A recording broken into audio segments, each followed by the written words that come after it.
এ 2 litre একটা 7 up নিয়ে দিন ভাগ্নে। বাবা। কালকে তো তোমার প্রিয় দল ব্রাজিলে খেলা তো উরুগুয়ের সাথে। হ্যাঁ বাবা।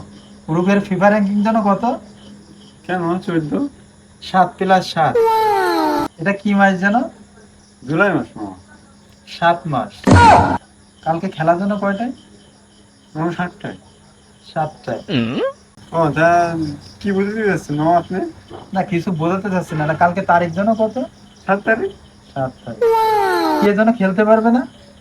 আমাদের ওই ভিনি মানে 7 নম্বর জার্সি খেলতে পারবে না। 7 নম্বর জার্সি খেলতে পারবে না। তাহলে কি দাঁড়ালো যে 7 মাস 7 তারিখ 7 নম্বর প্লেয়ার এরা খেলতে পারবে না? মানে বিষয়টা কি 7 পিছু ছাড়ছে না? বিষয়টা কেমন হয়ে গেল না? মানে কি আসলে? ওফ। হ্যাঁ? এ 2 লিটার একটা 7 আপ নিয়ে দিন দ্রুত। 2 লিটার একটা 7 আপ নেয়।